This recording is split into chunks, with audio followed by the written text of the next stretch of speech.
Jésus est Seigneur, même dans le tombeau.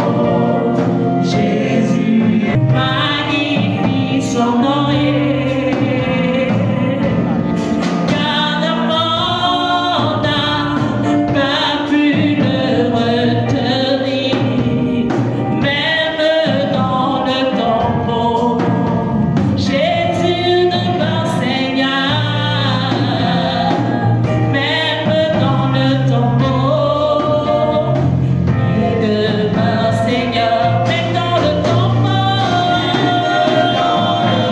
Il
Que le Seigneur nous bénisse au nom de Jésus-Christ.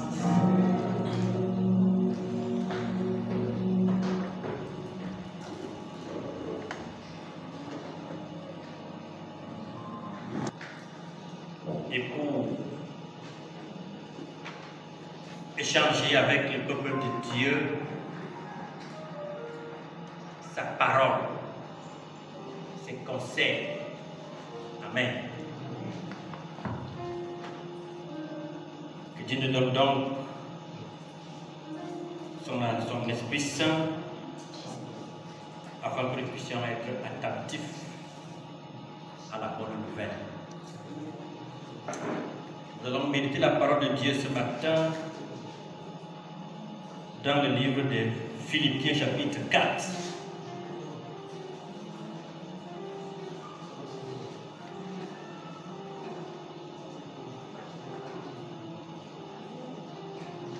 Éphésiens chapitre 4, nous allons commencer à partir du premier verset.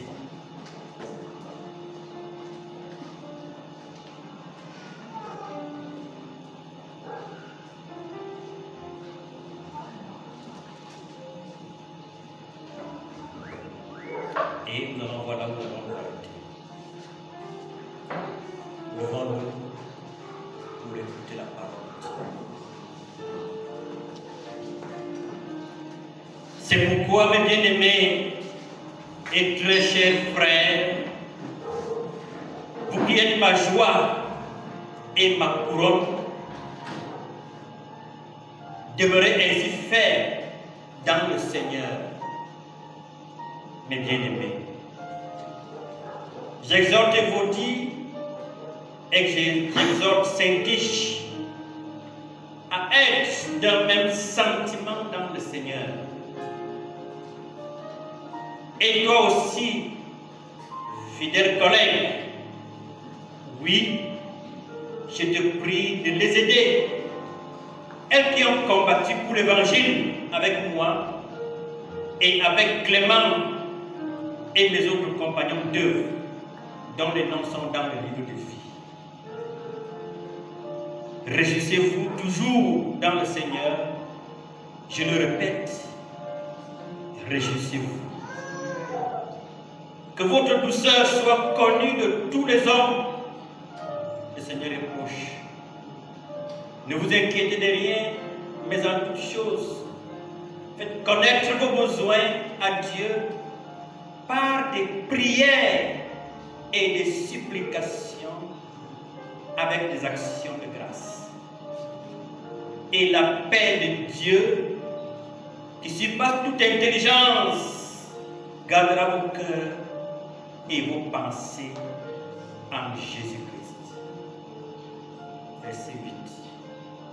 Au reste, frères, que tout ce qui est vrai,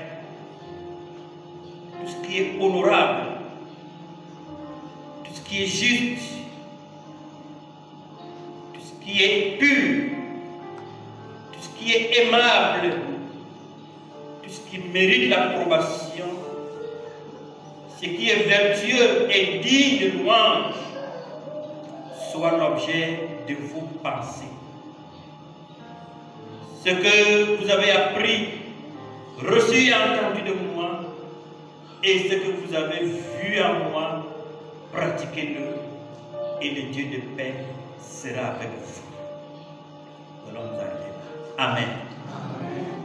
Je te dis que si tu crois, tu verras la gloire de Dieu. Je te dis, je te dis que si tu crois, tu verras la gloire de Dieu. Tu verras la gloire de Dieu. Tu verras la gloire de Dieu. Oh, je te dis.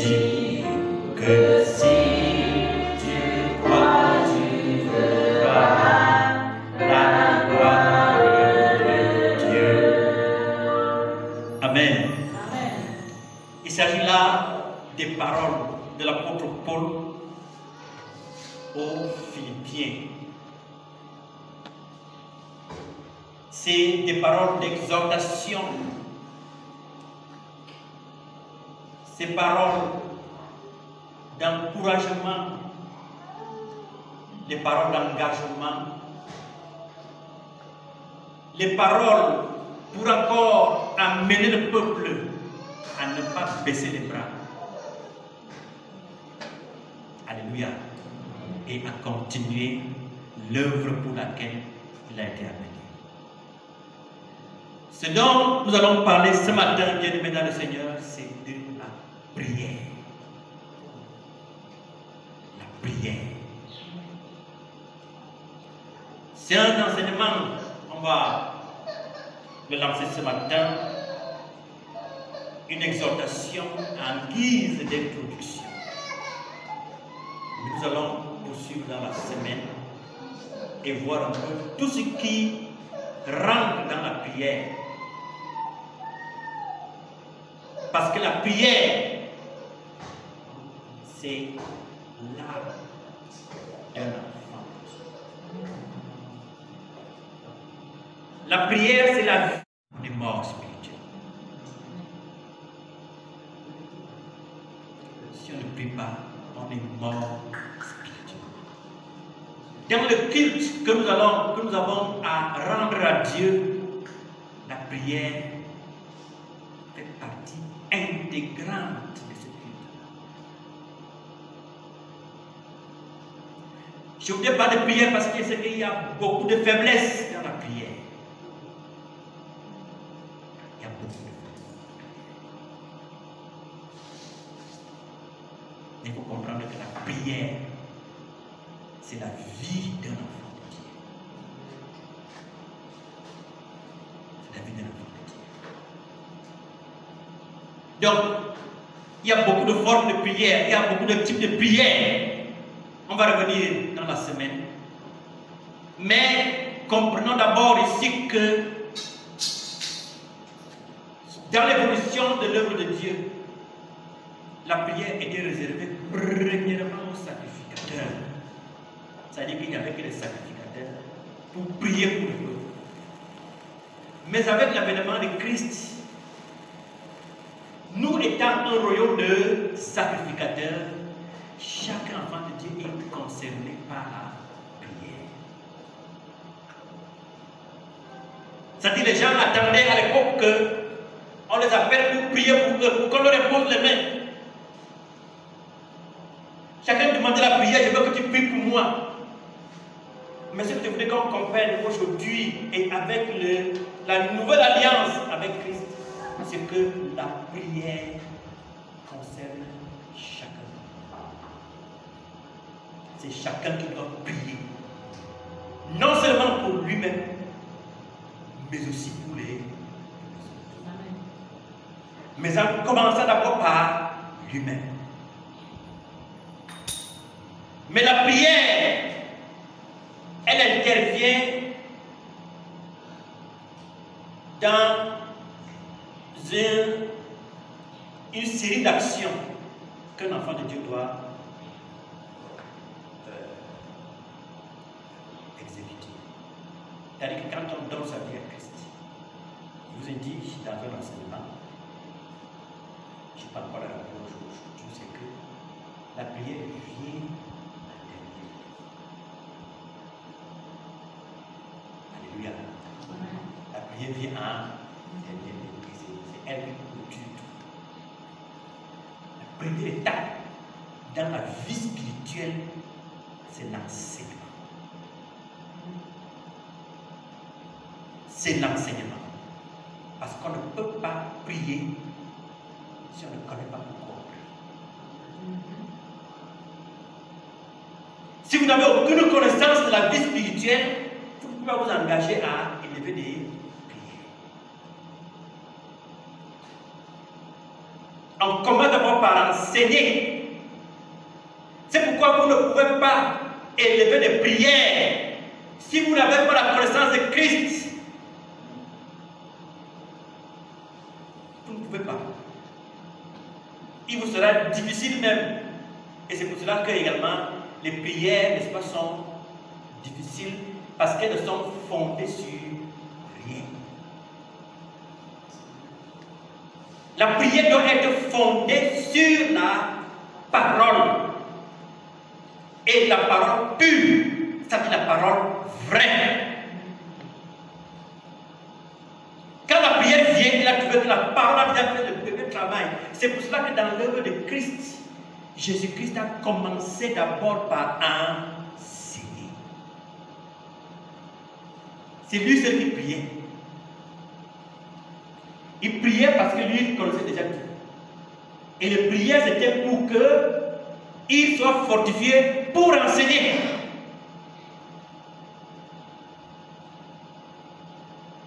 Pour que Dieu lui révèle encore beaucoup de choses, pour que Dieu l'assiste encore. Parce que c'est dans l'enseignement qu'on saura que la prière a un sens.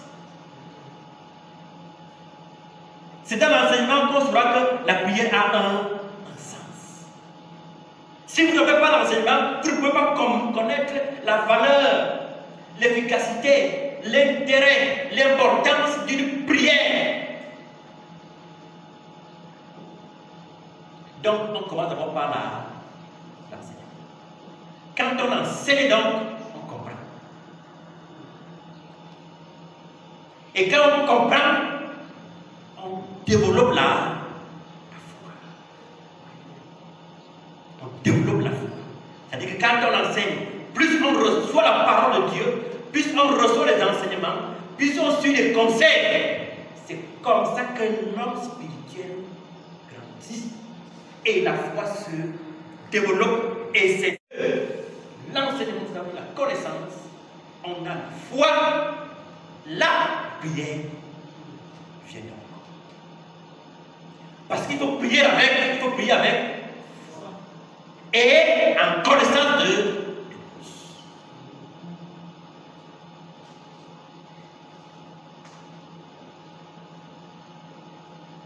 Et sur quoi doit reposer la prière?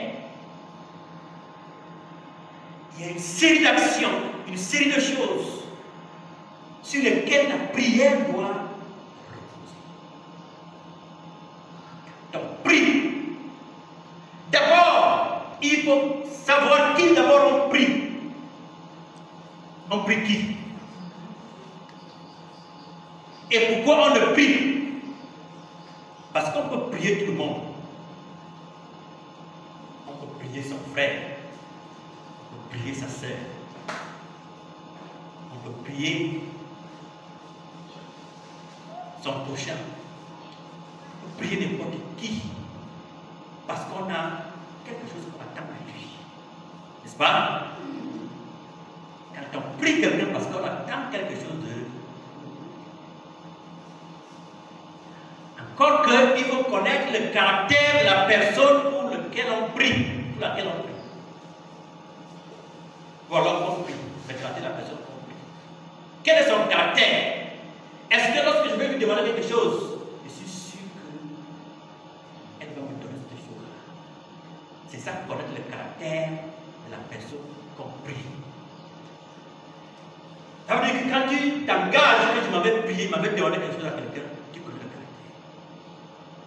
Sur le plan spirituel, c'est Dieu qu'on prie. Alléluia. Et Dieu a un bon caractère. Parce que quel que soit ce que tu as fait, quand tu vas le prier, il va répondre. Et favorablement. Raison pour laquelle on se lève donc pour prier. Parce que Dieu est bon. Il va nous comprendre. Là où les hommes sont durs de cœur et d'entendement, Dieu lui est souple. Il est doux. Ce qu'on lui demande, si c'est pour sa gloire, il va nous le donner.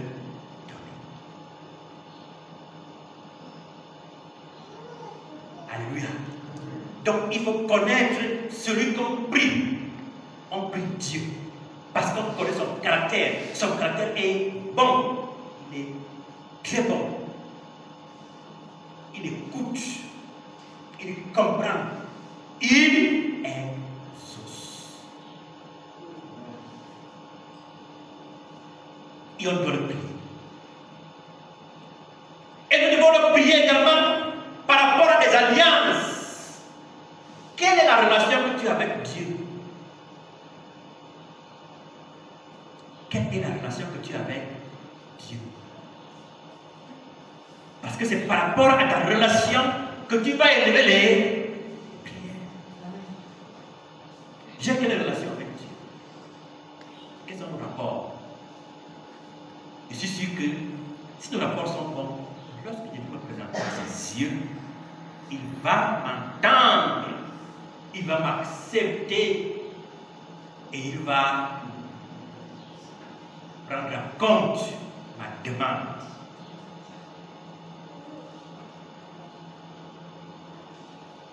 Donc, il y a cette relation-là.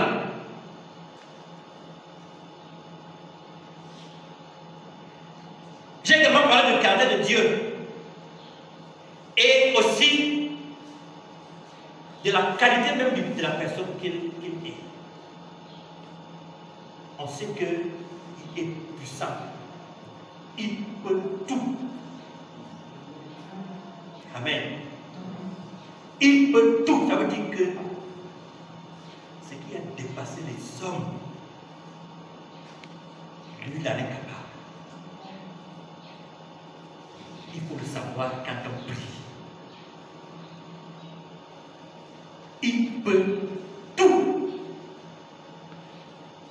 Rien ne lui est impossible. Rien.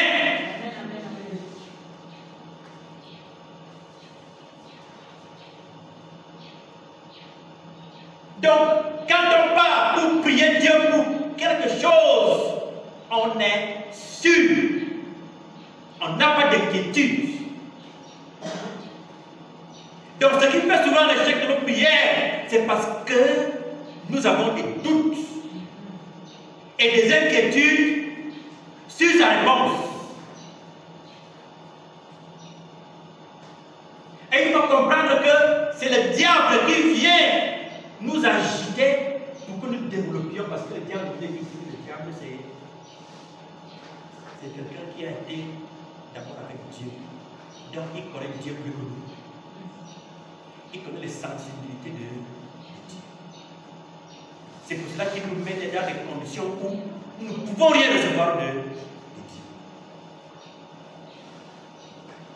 Donc il vient mettre en nous des doutes, des inquiétudes, des hésitations, la peur, de la honte, pour bloquer toute tentative de prière.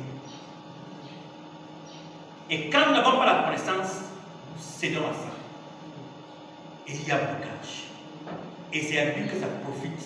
Parce que dans ça, l'objectif, c'est que nous disions que Dieu n'existe pas.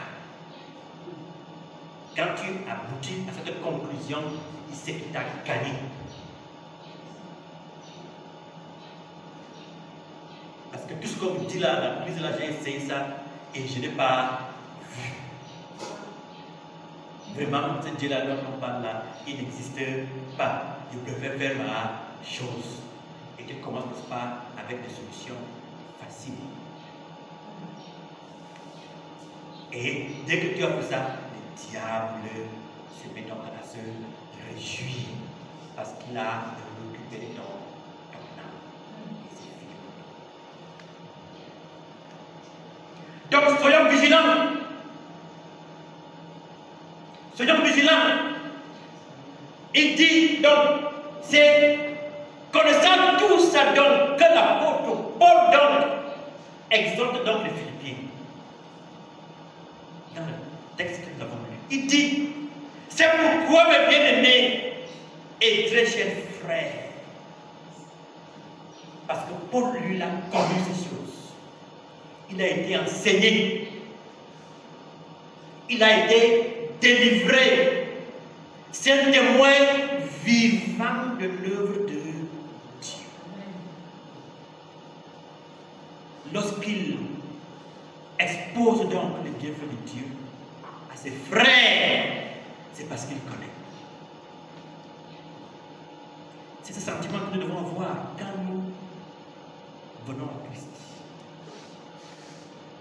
C'est-à-dire que, parce qu'on ne t'a pas forcé à venir à Christ, c'est de manière délibérée.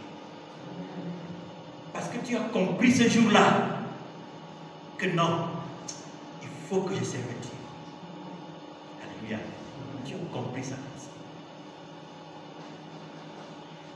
Tu as pris l'engagement, parce qu'avant de prendre l'engagement de prendre conscience, ça veut dire qu'avant de prendre le baptême, il y a des épreuves, des blocages. Donc quand tu réussis à prendre le baptême, à accepter qu'on te trempe dans l'eau, ça veut dire que tu as mesuré l'acte que tu poses. D'où vient-il donc à un certain moment donné, tu commences encore à regretter?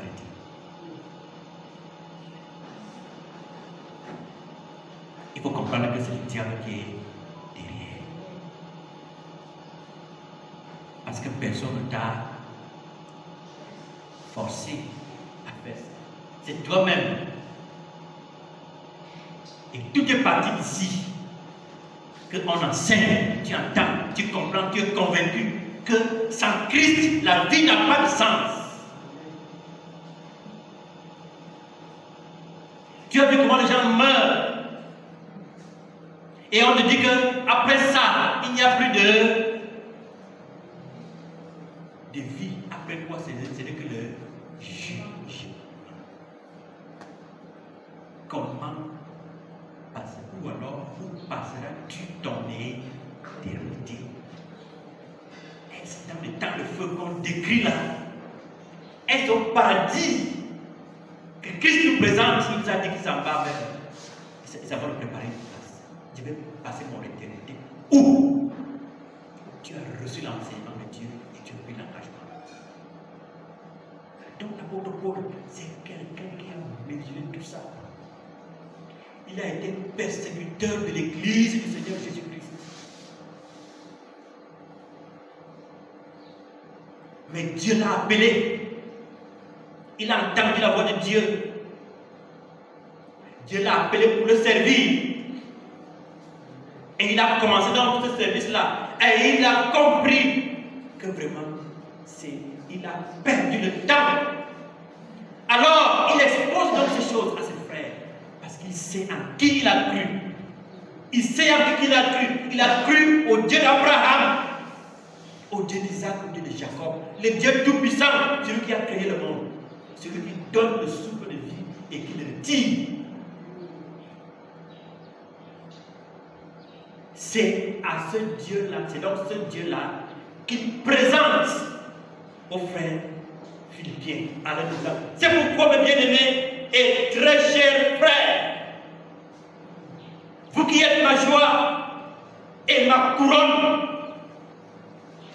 demeurez ainsi fermes. Demeurez fermes. Demeurez fermes dans le Seigneur. Mes bien-aimés, demeurez fermes. Ne plongez pas. Ne cédez pas. Ne renoncez pas. Ne rentrez pas en arrière.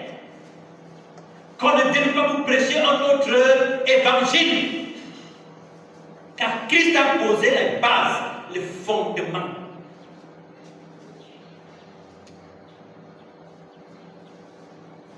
Demeurez fermes. J'exhorte Evodie et j'exhorte Saint-Quiche à être d'un même sentiment dans le Seigneur. C'est ses compagnons d'œuvre. Il leur écrit qu'ils doivent être d'un même sentiment. Dimanche dernier, on a parlé, n'est-ce pas, de l'unité des cœurs. Quand on sait Dieu ensemble, l'unité des cœurs. L'unité des cœurs. Quand nous sommes devant le Seigneur, nous devons savoir que nous sommes les enfants d'un même Père. Et nous devons donc faire des choses ensemble. Nous devons avoir les mêmes objectifs, les mêmes sentiments, les mêmes préoccupations. Nous devons nous aimer les uns les autres, pardonner les uns aux autres, exhorter les uns et les autres, supportant les uns et les autres. Être d'un même sentiment dans le Seigneur. Et toi aussi, fidèle collègue, oui, je te prie de les aider. Elles qui ont combattu pour l'évangile avec moi et avec Clément et mes autres compagnons d'œuvre dont les noms sont dans le livre de vie. Aidez-les. Parce que ce que vous avez choisi est très important. On doit vous aider à demeurer dans la parole de Dieu, à aimer Christ, à persévérer dans son amour, à ne pas céder à la tentation, à ne pas vous décourager, car tout ce que vous allez encore voir dans votre vie spirituelle ne relève que des pratiques du diable qui veut vous corrompre et qui veut gagner vos vies.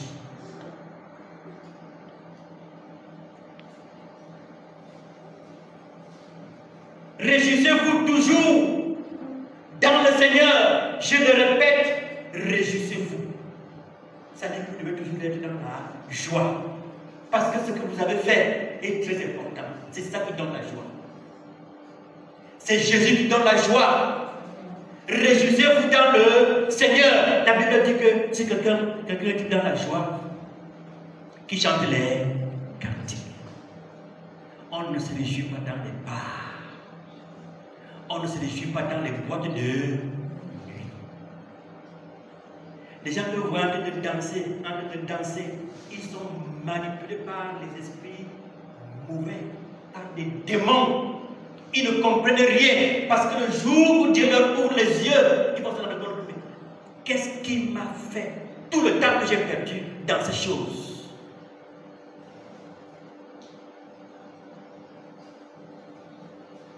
C'est-à-dire que leur vie, c'est la vie charnelle. Parce que c'est la chair qui se plaît dans ces choses. C'est la chair qu'on nourrit dans ces choses. Parce que la chair que nous portons là, dès que le Saint-Esprit n'est plus au contrôle, dès que le Saint-Esprit ne contrôle plus ta vie, tu vas te retrouver dans des bars, dans des débits de poissons, dans des boîtes de nuit, dans toute la vie des débauches. Parce que c'est ça qui nourrit la chair.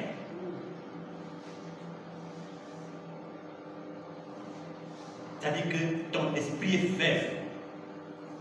Ou alors il est mort, il est attristé. Et la chair, elle est livrée à des convoitises de toutes sortes. Et c'est ça qui apporte la mort, les maladies, les souffrances, les regrets, et tout.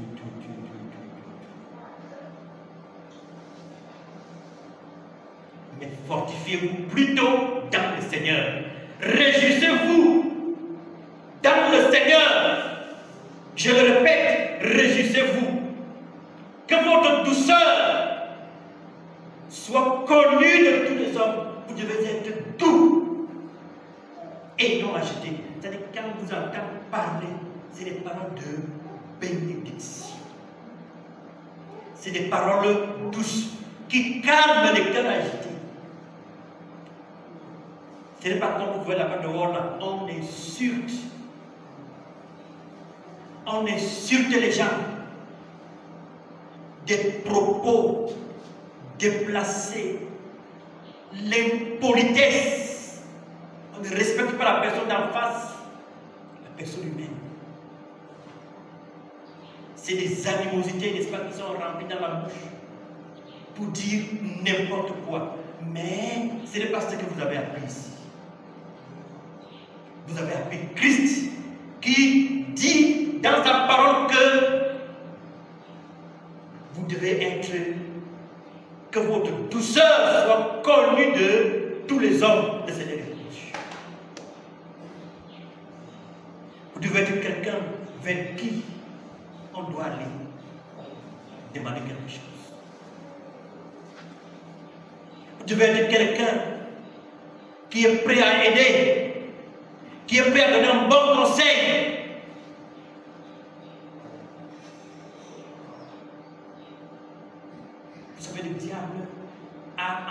envoûter plusieurs personnes de telle manière que les gens, non, quand tu lui poses une question, il va répondre mal à te mettre à l'aise, à te mettre mal à l'aise. Ça dit que le diable a envoûté des gens qui sont tels que tu ne peux même pas l'aborder.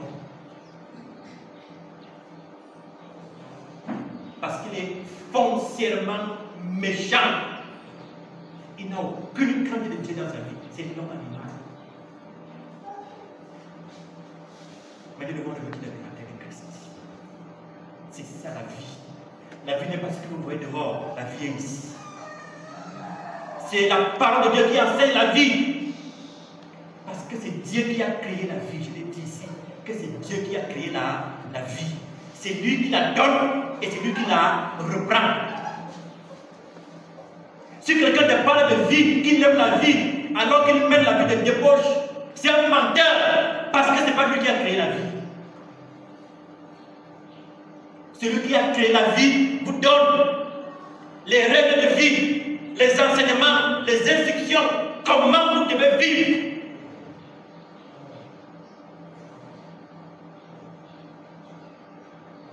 C'est Dieu qui a créé la vie. Et cette vie, nous devons la partager parce que Dieu nous dit que nous sommes la lumière du monde. Ne vous inquiétez de rien. Parce que lorsque vous êtes à Christ, il y a un certain nombre de choses que vous allez abandonner. Et le diable va vous se moquer dans de vous. Que vous avez dit que vous ne faites plus ceci, vous avez dit que vous ne faites plus cela. Voici donc vous êtes malheureux.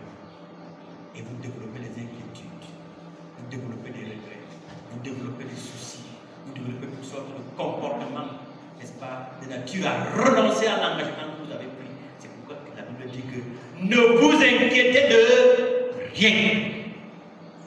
Alléluia. Ne vous inquiétez de rien. Rassurez-vous. Mais en toute chose, faites connaître vos besoins. Faites connaître vos besoins. Ça veut dire que tu veux quelque chose. Qui peut te la donner? Qui peut te la donner? C'est Dieu. Faites connaître donc à Dieu vos besoins par des prières. Parlez à Dieu. Échanger avec Dieu. C'est ça la vie spirituelle. Avant de se lever le matin, ou alors au moment de se lever le matin, commencez par la prière. Levez-vous le matin avec la prière, avec un chant d'adoration, avec une méditation, lui disant que Seigneur, un nouveau jour s'est levé. Il y en a qui s'endorment et ne se réveillent plus. Mais moi, je me suis réveillé. Voici la journée, je vais maintenant la commencer. Aujourd'hui, je n'ai pas la nourriture. Voilà mes enfants. Ils vont manger quoi? Vous présentez vos besoins. Tous vos besoins à Dieu. Il va vous les donner.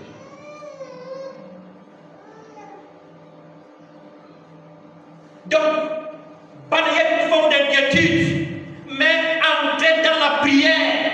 N'attendez pas la prière seulement quand c'est déjà fort. Parce qu'il y en a qui attendent Dieu, qui attendent de prier quand la situation devient difficile. Ils ne font pas de la prière leur règle de vie. Mais ils attendent de prier quand c'est mauvais. C'est là où on connaît Dieu. C'est là où on chante les cantiques. Mais quand la Bible, quand tout va bien, on chante les réponses. Petit pays, tout le monde, c'est ça. Non, quand la vie, quand on est dans la joie, c'est là. Mais quand on est dans les pleurs, c'est là qu'on met les cantiques. Ce n'est pas ça. La vie spirituelle voudrait que adoriez. Vous devez être dans une situation d'adoration en permanence. Alléluia. Moi, je vous dis que, c'est-à-dire qu'aujourd'hui, je n'écoute plus de musique là. Ce n'est pas que sur la radio et que ça passe là. Je ne peux pas prendre même, c'est-à-dire que vous pouvez y aller mettre. Quel n'importe quoi. Elle fait ces choses. Elle a son Dieu qu'elle a. Moi aussi, j'ai le mien. Je vais faire quoi avec ça? Chacun rendra compte. Ce qui m'apporte l'adoration, ce qui me permet de me mettre dans les conditions spirituelles, c'est chanter un cantique. Je l'ai trouvé, le monde ineffable. Je suis sauvé, je me suis sauvé. Oh, joie inexprimable. Tous mes péchés sont effacés. Le sang de Christ me lave. Les jours des larmes sont passés. Je ne suis plus esclave. C'est ça qui doit animer ma vie. C'est ça qui doit me bercer dans mon sommeil. C'est avec ça qui doit me réveiller. C'est ça qui doit écouter quand je suis dans ma voiture. Des cantiques, des chants d'adoration, des louanges. C'est ça qui nourrit mon esprit. Autre chose va venir souiller mon esprit et va m'emporter dans les choses qui ne donnent pas le Seigneur. La Bible dit que faites connaître tous vos besoins par des prières et des supplications avec des actions de grâce. Rendez grâce à Dieu de ce qui vous a créé. Rendez grâce à Dieu de ce qui vous a béni. Rendez grâce à Dieu de ce qu'il vous a fait connaître son nom. Bénissez de très haut de votre présence, de ce que vous écoutez sa voix, vous entendez sa voix, vous écoutez sa parole. Au reste, bon, le verset 7 dit que, et la paix de Dieu qui surpasse toute intelligence gardera vos cœurs et vos pensées en Jésus-Christ. Lorsque vous êtes dans les prières, la Bible dit que la paix de Dieu gardera vos cœurs et vos pensées en Jésus-Christ. C'est-à-dire que vous serez en permanence en Jésus-Christ. Je vous dis que la vie spirituelle, lorsque vous atteignez un certain niveau de vie spirituelle, vous ne voyez plus les choses de la même manière. Amen. Amen. Parce que ceux qui sont en Christ, le monde les considère comme des fous. Et évidemment, il faut être fou pour servir Dieu. Parce que lorsque Goliath est venu avec toute son armée, avec tout ce qu'il avait comme moyen, son influence, alléluia, David a fait quoi? L'affront. On a dit que mais, tu es fou. Tu es fou. C'est justement le fou qui séduit. Parce que les choses qu'il fait ne sont pas selon l'entendement des hommes. Il fait des choses qui dépassent l'entendement des hommes. Quand Jésus ressuscite Lazare, qui a fait 4 jours de matin, 4 jours dans la tombe, tu vas le ressusciter comment? Alléluia. Les gens qui n'ont pas la connaissance spirituelle ne comprennent pas ces choses. Donc, selon eux, nous sommes des fous. Est-ce qu'on t'appelle fou?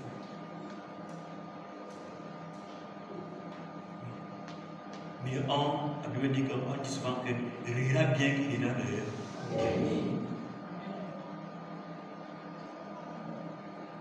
on l'a dit. Ils disent que je suis dans une secte. Alors que je sers le Dieu de mes pères selon la voie qu'ils appellent secte.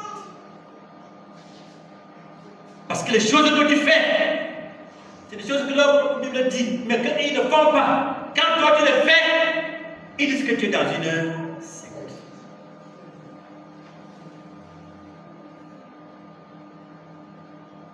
Ils se moquent de toi.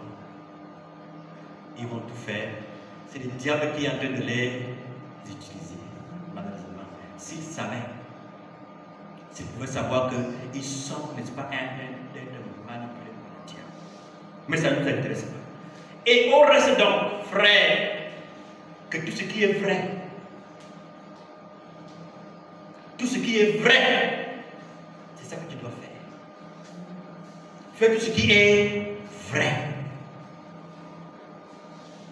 Ce qui doit t'animer dans toute ta vie, c'est tout ce qui est vrai. Ne sois pas dans le mensonge. Tout ce qui est honorable. Vois les actes que tu poses. Est-ce que tu fais ce qui est honorable? Ce qui honore? Est-ce que tu es là pour chercher à humilier? Tout ce qui est honorable. Tout ce qui est juste. Tout ce qui est pur, tout ce qui est aimable. Je vous ai dit que bien aimé le Seigneur, c'est ici qu'on apprend la vie spirituelle. Ce n'est pas ici qu'on met la vie. Ce qu'on veut là maintenant, c'est les choses qu'on fait dans la société. Parce que nous sommes loin d'ici. C'est ça qu'on enseigne ici. Tout ce qui est juste, tout ce qui est pur, tout ce qui est aimable, tout ce qui mérite l'approbation. C'est-à-dire quand tu vas faire ça, on va dire que oui, nous approuvons ce qu'il fait. Nous sommes d'accord avec lui. Que tout ce qui mérite l'approbation. Ce qui est vertueux et digne de louange soit l'objet de vos pensées. Méditez-le. Il n'y a que la vie de prière, la vie spirituelle qui peut nous amener, bien aimés, à développer ce genre de pensée. Si tu ne vivons pas dans la prière, nous ne pouvons pas. Donc, ce que tu dois faire avec cet enseignement, c'est d'identifier les points de faiblesse, d'identifier tes défaillances, d'identifier tes erreurs, d'identifier les choses qui te dépassent et mets-les dans la prière.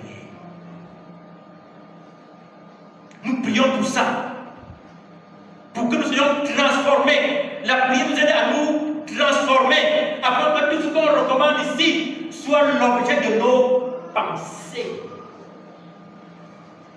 Il est vrai que les choses que nous faisons il y a beaucoup de choses qui ne sont pas agréables à Dieu, qui vont traverser nos pensées. Ce qui est vrai, c'est ça. Mais lorsque nous sommes des hommes et des femmes de prière, ces choses-là vont rentrer. D'elles-mêmes, elles ne vont pas prospérer dans notre vie. Quand nous sommes des hommes de prière, nous allons prier de telle manière que nos pensées puissent développer, n'est-ce pas, la liste des choses qu'on vient de nous donner là. Que tout ce qui mérite l'approbation, ce qui est vertueux et digne de louange, soit l'objet de vos pensées. Ce que vous avez appris, reçu et entendu de moi, l'apôtre Paul dit, vous avez reçu et entendu de moi. Parce qu'il y a des choses que nous on dit ici. Mais on va faire le contraire. Je ne vous enverrai jamais à faire ce qui n'honore pas le Seigneur. Ce que je vous dis, c'est ce qui honore Christ et c'est ce qui va vous bénir. C'est pour cela qu'on dit que ce que vous avez appris pendant les enseignements,